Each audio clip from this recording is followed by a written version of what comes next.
할렐루야. 오늘은 웨스터민스터 대의우리 문답 38번째입니다. 질문은 이것입니다. 왜 중보자가 반드시 하나님이어야 했는가? 이고요. 대답은 중보자가 반드시 하나님이어야 했던 이유는 이라고 이야기하면서 첫 번째, 그가 하나님의 무한한 분노와 사망의 능력 아래로 침몰하지 않도록 인간성을 보존하고 유지시킬 수 있도록 하나님이어야 했다. 그 다음에 두 번째, 그의 고난과 순종과 중재의 가치와 효력을 부여할 수 있도록 하나님이어야 했다.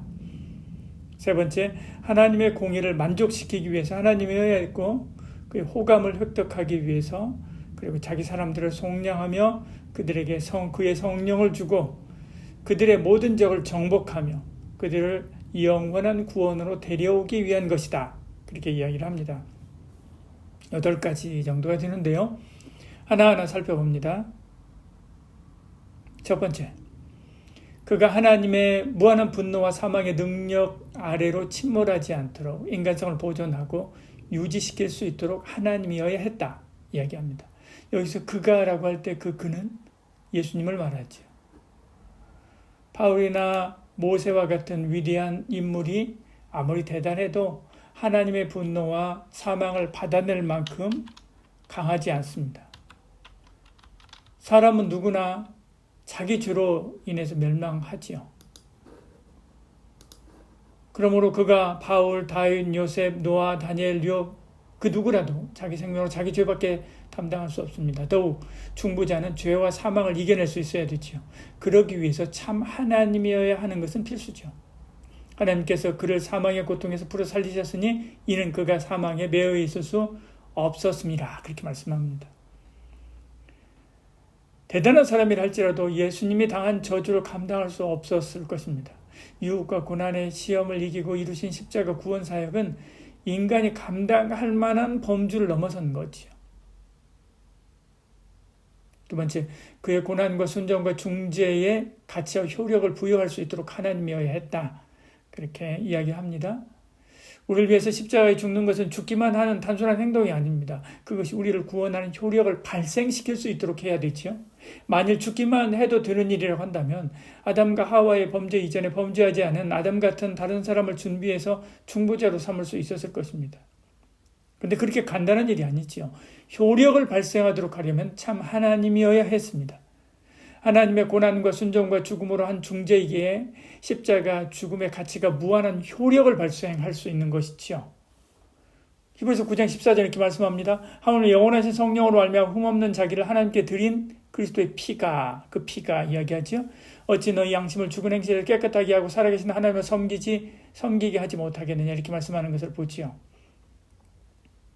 예를 들어서 우리 아들이 사고를 쳤습니다. 그래서 부모가 내가 제 대신 감옥에 가겠습니다 라고 말하면요, 재판부에서 콧방귀나 끼겠습니까? 그러나 성자 하나님이 그렇게 하시니까 효력이 있는 거죠. 그것도 무한한 효력, 시간적으로 모든 시간, 질적으로 모든 죄, 대상으로 모든 사람의 죄를 사할 수 있는 것입니다. 히브리서 7장 26절, 27절에 이러한 대제사장은 우리에게 합당하니 거룩하고 악이 없고 더러움이 없고 죄인에서 떠나 계시고 하늘보다 더 높이 되시니라. 그는 저 대제사장들이 먼저 자기 죄를 위하고 다음에 백성의 죄를 위하여 날마다 제사 드린 것과 같이 할 필요가 없으니 이는 그가 단번에 자기를 드려 이루셨습니다.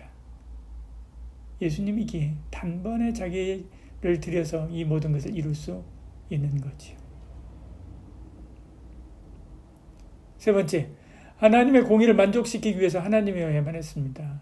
로마 3장 21절 24절 이렇게 보면 하나님의 의가 나타나 그렇게 말씀하죠.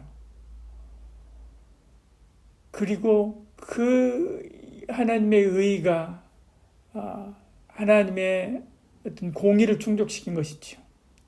하나님은 범죄한 자에게 반드시 벌을 주어 정의를 이루신다고 하는 그 법을 성취하기 위해서 예수님이 우리 죄를 대신하여 벌 받으신 것이죠.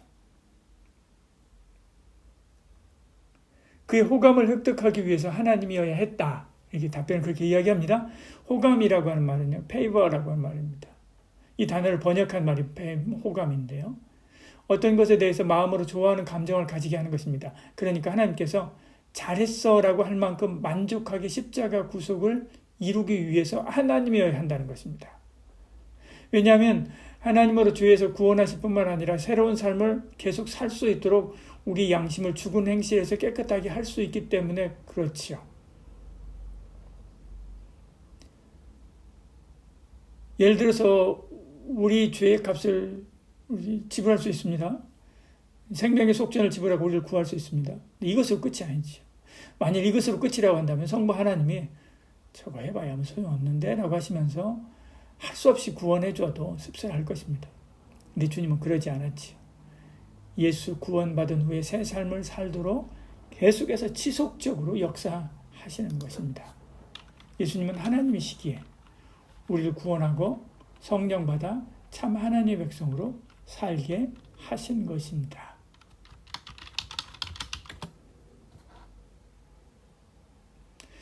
자기 사람들을 다섯 번째 속량하기 위해서 하나님이어야 했다. 그렇게 이야기합니다. 우리는 한번 예수님의 죽음으로 어떻게 모든 사람이 구원할 수 있지라고 생각할 수 있습니다.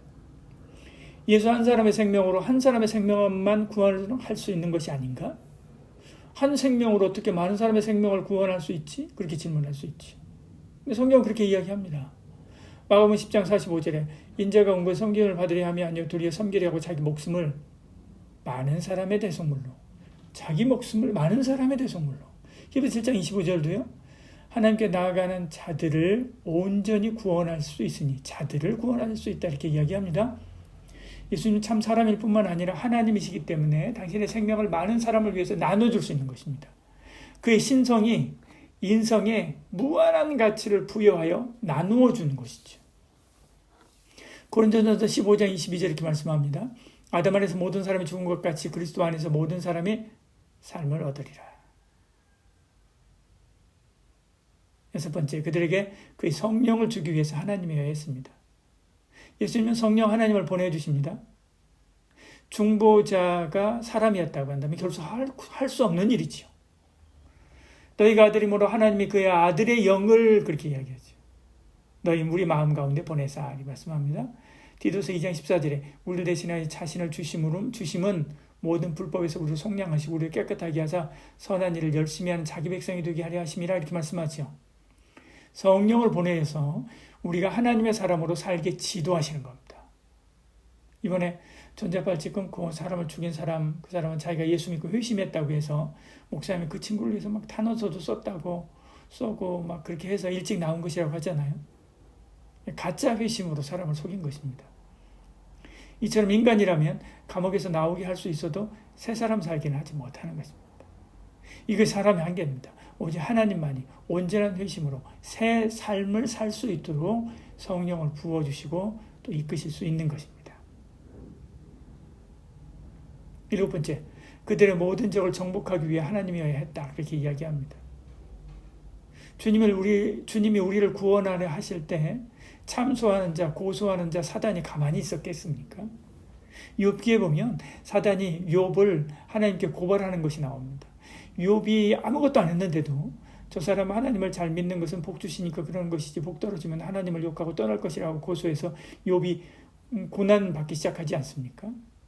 하물며 참소하는 자인 사단, 요한계시록 12장 10절에는 참소하는 자라고 이야기합니다. 그 사단이 가만히 있지 않을 것입니다. 그들의 고소와 참소를 다 이겨낼 뿐만 아니라 하나님의 공의를 만족시키고 우리를 구원할 수 있는 것도 성자 하나님이기 때문에 가능한 것이지요. 여덟 번째, 그들을 영원한 구원으로 데려오기 위해서 하나님이어야만 했습니다. 하나님이시니까 영원한 구원을 줄 수 있는 것이죠. 다시 말해서 천국으로 우리를 인도할 수 있는 것입니다. 그래서 9장 15절 이로 말미암아 그는 새 언약의 중보자신 이는 첫 언약 때에 범한 죄에서 속량하시고 죽은 사 부르심을 입은 자로 하여금 영원한 기업의 약속을 얻게 하려 하시며 요한복음 14장 2절에도 말씀하죠. 내 아버지 집에 거할 곳이 많다. 그러지 않으면 너에게 일렀으리라. 내가 너희를 위하여 거처를 예비하러 가노니. 성자 하나님이시니까 우리를 위해서 천국집을 마련하시고 그리고 거기서 영원히 하나님과 함께 살게 하실 수 있는 것입니다. 사람이 누가 그 일을 할 수 있습니까? 할 수 없는 거지. 예수님은 하나님이십니다. 이단의 교주들이 자기도 메시아라고 할 만큼 만만한 그런 인간이 아닙니다. 참 하나님이십니다. 오늘 우리는 그 하나님으로부터 생명을 받은 자입니다. 그 자체만으로도 감사하고 그 자체만으로도 영광이지요. 기도하겠습니다. 사랑이 많으신 우리 하나님, 우리 가운데 함께 하시고 은혜 베풀어 주시사 우리 죽은 자 가운데서 구원하시고 우리를 살리신 예수님, 인간의 몸을 입고 오셔서 이 땅에 사셨지만 참 하나님이심을 믿습니다. 하나님이 아니고서야 우리에게 이렇게 좋은 구원을 허락할 수 없음은 8가지 이유를 들어서 오늘 또 살펴보았습니다. 참 하나님, 천지를 지으신 하나님, 그 하나님이 나를 위하여 당신의 목숨을 내놓고 피 흘려 죽으셨다고 하는 것, 이것 자체만으로도 감사한 일입니다. 그 예수님의 구원의 십자가 붙잡고 그 은혜 가운데 사는 저희들 되게 하여 주시옵소서. 예수님 이름으로 기도합니다. 아멘.